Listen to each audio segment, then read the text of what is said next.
Welcome to विश्व ज्ञान केंद्र। विश्व ज्ञान केंद्र में आपका स्वागत है। तो फ्रेंड्स, जैसा कि बिहार में प्रतियोगिता परीक्षा का सिलसिला आरंभ होने वाला है और सब में बिहार आधुनिक इतिहास से कुछ ना कुछ प्रश्न पूछे जाते हैं। तो उसके लिए विवास पनोरमा बुक से श्रेष्ठ बुक बिहार में भी कोई भी उपलब्ध नहीं है, यह मेरा ऑब्जर्वेशन है। ठीक है, तो बिहार विवास पनोरमा का जो फर्स्ट चैप्टर है, बिहार में यूरोपीय व्यापारियों का आगमन, तो हम लोग वो आरंभ करते हैं।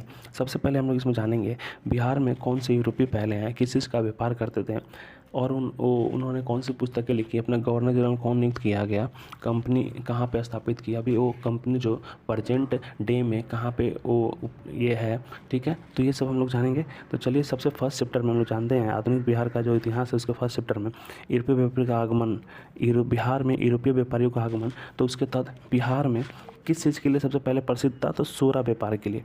बिहार सबसे ज़्यादा प्रसिद्ध 17वीं शताब्दी में सोरा व्यापार के लिए था। ठीक है, और सोरा व्यापार जो था उस पर सबसे ज़्यादा जो नियंत्रण था वो डच व्यापारियों का था। आप लोग याद रखेंगे, सोरा व्यापार, डच व्यापारी। ठीक है, सबसे पहले कौन से व्यापारी हैं? पुर्तगाली हैं। पुर्तगाली 1498 ईस्वी में भारत में आए थे। वास्को डी गामा सबसे पहला जो पुर्तगाली यात्री था वो वास्को डी गामा था। कहाँ आया था? जामोरियन के शासनकाल में कालीकट बंदरगाह। कहाँ पे आया था? कालीकट।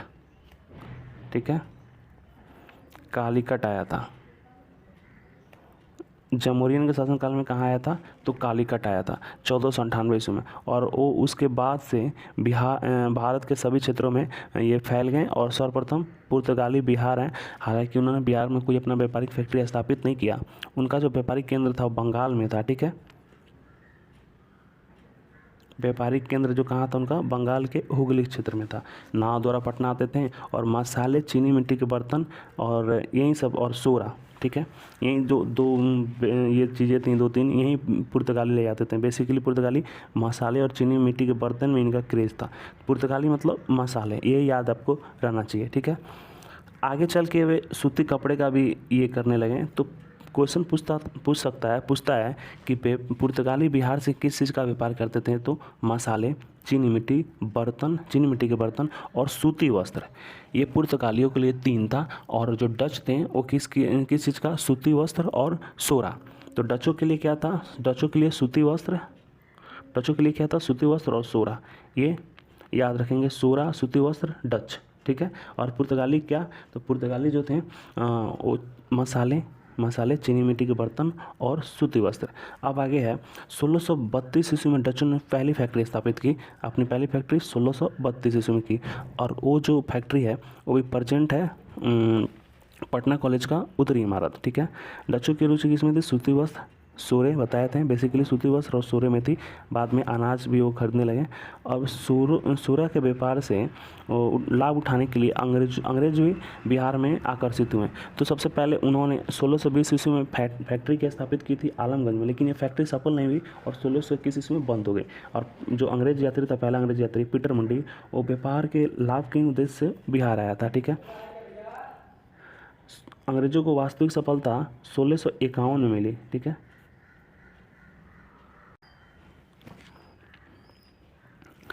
तो सबसे पहली वास्तविक सफलता कब मिली? 1651 में उन्होंने पटना में फैक्ट्री की स्थापना की अंग्रेजों ने। और जो अभी प्रेजेंट है वो फैक्ट्री वो गुलजार बाग में स्थित है। गुलजार बाग का जो गवर्नमेंट प्रिंटिंग प्रेस है उसमें वो चेंज हो चुका है। ठीक है, अब कंपनी का प्रधान नियुक्त किया गया सबसे पहले जॉब चरनाक को। कब? 1664 ईस्वी में पटना फैक्ट्री का प्रधान नियुक्त किया गया और यह इस पोस्ट पे 1680 से 81 तक रहा। ठीक है, तो मेन पॉइंट आ जाता है कि सबसे वास्तविक सफलता, मतलब वास्तविक कंपनी की स्थापना अंग्रेजों ने कब की? तो 1651 में की। कहाँ की? तो पटना में की। और अभी किस रूप में है? तो गुलजार बाग का जो सरकारी गवर्नमेंट प्रिंटिंग प्रेस है उस रूप में है। और सबसे पहला प्रधान कब नियुक्त हुआ? जॉब चरनाक। कब नियुक्त हुआ? 1664 ईस्वी में। कब तक रहा? 1680 से 81 तक। इतना ही है। जॉब चरनाक के अधीन कौन काम करता था? तो जॉन मार्शल। ठीक है, उस टाइम बिहार का ये कौन था? सूबेदार कौन था? तो सूबेदार शाइस्ता खान था। उन्होंने 1680 ईस्वी में अंग्रेजों की कंपनी पर 3.5% का कर लगाया। ठीक है, अंग्रेजों की फैक्ट्री पर 3.5% का कर लगाया, जिससे जो जॉब चरनाक था वो गुस्सा हो गया। ठीक है, और गुस्सा होकर क्या किया? हुगली शहर को लूट लिया। और उसके बाद क्या होता है? एक मेन घटना होता है, औरंगजेब का मृत्यु। ठीक है, 1707 ईस्वी में औरंगजेब की मृत्यु होने के बाद पूरे भारत में अंग्रेज़ों का दबदबा और बढ़ता गया, ठीक है। और बिहार में भी वो बहुत ही कम समय में ही अंग्रेज़ों ने अपने आप को स्थापित कर लिया। औरंगजेब की मृत्यु के बाद फर्रुखसियर शासन बना। 1713 ईस्वी में पटना फैक्ट्री बंद हो गया, फिर इसने मान्यता दी। पटना फैक्ट्री 1718 ईस्वी में फिर खुल गया। ऐसे ही फैक्ट्री का विकास का सिलसिला चलता रहा। वास्तविक जो बिहार में अंग्रेज़ों का प्रभुत्व कायम हुआ वो क्या था? प्लासी का युद्ध हुआ 23 जून 1757 को, ठीक है। उसमें क्या किया? लॉर्ड क्लाइव, प्लासी के युद्ध में सिराजुद्दौला और लॉर्ड क्लाइव के बीच में हुआ था।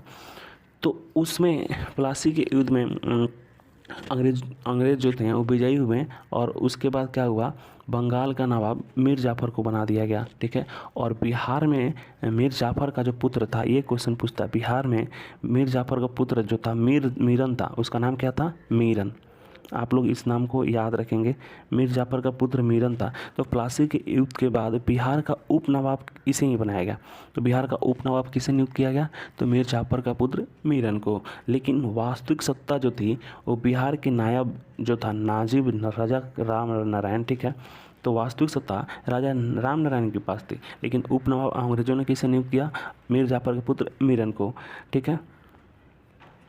अब है अली गौहर जो था, अली गौहर 1760 ईस्वी में पटना का घेरा डाला, ठीक है। पटना का घेरा डाला तो एक कैप्टन नॉक्स था, क्या नाम था? Captain Knox.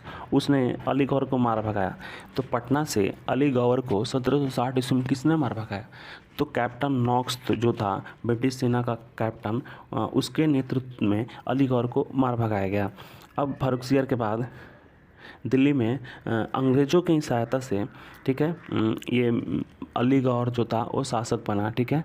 और अंग्रेज़ों पटना में अंग्रेज़ जो फैक्ट्री था उसी में गौहर ने अपना राज्याभिषेक करवाया और दिल्ली पर काबिज हुआ। मीर जाफ़र बंगाल के नवाब पद से 1760 ईस्वी में हटा दिया गया, मीर कासिम को बनाया गया। मीर कासिम बहुत ही महत्वाकांक्षी शासक था, उसे स्वतंत्रता पसंद थी और उसने अंग्रेज़ों के हस्तक्षेप से बचने के लिए मुर्शिदाबाद था उसकी राजधानी, उसे हटाकर बिहार के मुंगेर में स्थापित की। तो मीर कासिम बंगाल का नवाब बनाया गया, उसने राजधानी मुर्शिदाबाद से कहाँ स्थापित की? तो मुंगेर स्थापित की, ठीक है। अब उसके इस स्वतंत्र कार्य से अंग्रेज रुष्ट हो गए, ठीक है। और मीर कासिम को नवाब पद से हटा दिया और पुनः मीर जाफ़र को ही बंगाल का नवाब बनाया गया। इससे क्या हुआ? मीर कासिम गुस्सा होकर कुछ अंग्रेज अधिकारी पटना भाग गया और कुछ अंग्रेज अधिकारियों को मार दिया। पटना से वो फिर अवध गया। अवध का जो नवाब था वो अवध का नवाब शुजाउद्दौला था, ठीक है। वहाँ मीर कासिम इससे मिला, तो शुजाउद्दौला से मिला। उसके बाद वहीं पे जो नाम मात्र का जो बादशाह था, मुग़ल बादशाह शाह आलम द्वितीय, वो भी था। तीनों अपने में समझौता किए और बक्सर का युद्ध हुआ। 1764 ईस्वी में बक्सर का युद्ध हुआ, ठीक है। और इसमें अंग्रेज़ों का नेतृत्व किसने किया था? तो हेक्टर मुनरो। ये क्वेश्चंस याद रहना चाहिए, ये क्वेश्चंस आती हैं। तो 1764 ईस्वी में अंग्रेज़ों का नेतृत्व किसने किया? तो हेक्टर मुनरो ने किया, ठीक है। और 1764 ईस्वी को बक्सर के युद्ध किनके बीच लड़ा गया? मीर कासिम, अवध के नवाब शुजाउद्दौला और मुग़ल बादशाह शाह आलम द्वितीय के सम्मिलित रूप से अंग्रेज़ों द्वारा लड़ाई हुआ। इसमें ये बक्सर के युद्ध में ये तीनों पराजित हुए, ठीक है। अब इस बक्सर के युद्ध से परिणाम यह हुआ कि बिहार, बंगाल और उड़ीसा का जो निर्विवाद जो दीवानी का अधिकार था वो अंग्रेज़ों को प्राप्त हो गया। अब बक्सर के युद्ध के पश्चात क्या हुआ? जो दीवानी का अर्थ होता है लगान वसूलने का अधिकार, वो ईस्ट इंडिया कंपनी को प्राप्त हो गई, ठीक है। अब है लॉर्ड क्लाइव जो था वो क्या हुआ कि 1765 ईस्वी में बंगाल और बिहार में क्षेत्र में द्वैध शासन लागू किया। किसने किया? लॉर्ड क्लाइव में 1765 ईस्वी में। जिसमें क्या किया गया? एक दीवानी कार्य के लिए एक अधिकारी रखा जाता था, ठीक है। तो इस समय प्रशासन मिर्ज़ा मोहम्मद वजीम खान, जो कजीम खां, ये मीर जाफ़र का भाई था, कजीम खां। इसको बिहार प्रशासक नियुक्त किया गया। मतलब ये फौजदारी व्यवस्था आरंभ की गई, मतलब ये प्रशासन का कार्य देखता था और दीवानी का कार्य खुद अंग्रेज अपने पास रखते थे। यही द्वैध शासन था। हालांकि इससे बहुत ही आम जनता में बहुत ही घटा हुई और 1770 ईस्वी में, ठीक है, 1770 ईस्वी में पटना में बहुत बड़ा अकाल आया, जिससे ये व्यवस्था सफल नहीं हो पाई। और वारेन हेस्टिंग जो आया 1772 में, उसने द्वैध शासन को हटा दिया। तो द्वैध शासन बिहार में किसने आरंभ किया था? रॉबर्ट क्लाइव ने, लॉर्ड क्लाइव ने, और 1765 ईस्वी में किया था। उसको हटाया कौन? वारेन हेस्टिंग्स ने। ठीक है। अब जो है धीरज नारायण को और राजा सिताब राय को एक साथ प्रशासक मंडली के सदस्य के रूप में 1766 ईस्वी में नियुक्त किया गया। तो वारेन हेस्टिंग जो आया, ठीक है, धीरज नारायण को 1767 में और सिताब राय को कंपनी का नवाब नियुक्त बनाया गया था। ठीक है। धीरज नारायण और राव सिताब राय को, ठीक है, सिताब राय को कंपनी का नायब दीवान नियुक्त किया गया। और थॉमस रम्बोल्ड को पटना फैक्ट्री का मुख्य अधिकारी, ठीक है, थॉमस रम्बोल्ड जो था वो पटना फैक्ट्री का मुख्य अधिकारी नियुक्त किया गया था, ये द्वैध शासन व्यवस्था के अंतर्गत। अब आगे आता है 1770 में भीषण अकाल पड़ा, और ये अकाल का जो मतलब जो क्राइटेरिया था, अकाल का जो क्षेत्र था, वो कहाँ कहाँ था? पटना में, भागलपुर में और दरभंगा में। यह अकाल का प्रकोप सबसे ज़्यादा बिहार की ये तीन डिस्ट्रिक्ट में था, पटना, भागलपुर और दरभंगा। ठीक है। अब लगान वसूली के लिए बिहार में एक लगान परिषद की नियुक्ति की ज़रूरत पड़ी। ठीक है। लगान परिषद की स्थापना हुई, जिसे बिहार परिषद भी कहा जाता था, और ये 1770 ईस्वी में गठन किया गया।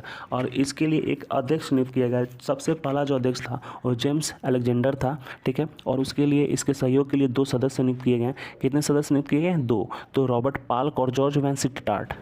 आगे चलकर जॉन वेंसिटार्ट जो था वो लगान परिषद का ये भी अध्यक्ष नियुक्त किया गया। अब लगान वसूली का कार्य लगान परिषद देखने लगी, जबकि सिताब राय और जो था वो केवल सामान्य प्रशासन का कार्य ही देखता था। उसके बाद बिहार का जो पश्चिम चंपारण डिस्ट्रिक्ट अभी का है, उस टाइम बेतिया राज्य था। तो बेतिया राज्य के जमींदार कौन थे? जुगल किशोर थे। कौन थे? जुगल किशोर। उनसे लगान वसूलने में कंपनी को सेना का सहयोग लेना पड़ा। अब ये लगान नहीं देते थे, तो सेना को, कंपनी जो थी, सेना की सहायता से इनसे लगान लेने लगी। 1772 में जुगल किशोर की जमींदारी प्रथा को कंपनी ने अपने हाथों में ले लिया। लगान देने में इन्होंने आनाकानी किया, तो इनकी जो जमींदारी प्रथा का प्रबंधन वो कंपनी अपने हाथों में ले ली और उन्हें पेंशन पर रख दिया गया। ठीक है। कल्याण सिंह जो थे, उनके भी सभी अधिकार ले लिया गया। कल्याण सिंह की एक पुस्तक बहुत ही उस समय फेमस थी, खुलास्तुत तवारीख। ठीक है। क्या पुस्तक का नाम था? खुलास्तुत तवारीख। पुस्तक किसने लिखी थी? कल्याण सिंह। और कल्याण सिंह क्या थे? जमींदार थे। ठीक है। अब है लगान वसूली का जो कार्य था वो संतोष ढंग से नहीं चलने के कारण 1783 में जॉन शोर, क्या नाम, इस नाम को आप लोग याद रखेंगे, जॉन शोर ने एक नई लगान व्यवस्था को लागू किया, जो आगे चल के कर्नावालिस के शासनकाल में, ठीक है, क्या नाम से प्रसिद्ध हुआ? अस्थाई बंदोबस्त व्यवस्था। 1793 में किस नाम से प्रसिद्ध हुआ? अस्थाई बंदोबस्त व्यवस्था, जो कि बिहार में अस्थाई ढंग से लागू की गई। ठीक है। 1774 ईस्वी का रेगुलेटिंग एक्ट पारित होने के बाद जो निरीक्षक था उसे अब कलेक्टर कहने जाने लगा। तो ये कलेक्टर का पोस्ट किस एक्ट के द्वारा सृजित किया गया? तो 1774 के रेगुलेटिंग एक्ट द्वारा ये कलेक्टर, जो लगान परिषद जो था उसका जो निरीक्षक था उसे अब कलेक्टर कहा जाने लगा था, डिस्ट्रिक्ट मजिस्ट्रेट। ठीक है।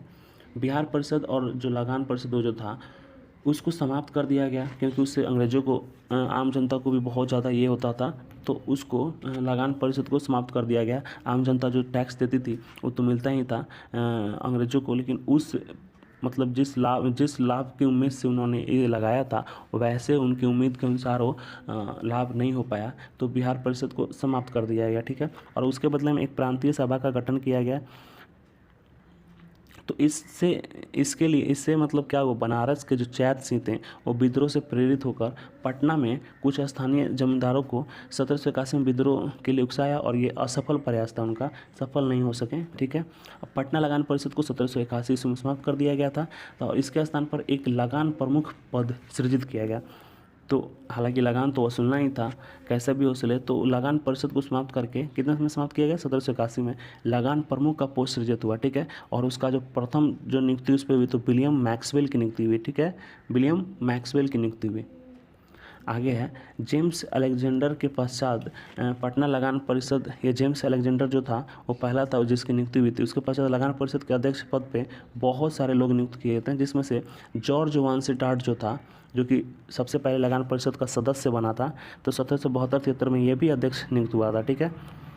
आगे है 83 में पुनः अकाल पड़ा। तो अकाल पड़ने के बाद एक इसके भंडारण की समस्या के लिए, एक समस्या के समाधान के लिए एक अस्थायी तौर पे एक घर बनाया गया, ठीक है, जिसे गोल घर का नाम दिया गया। इसमें अनाज का भंडारण किया जाता था।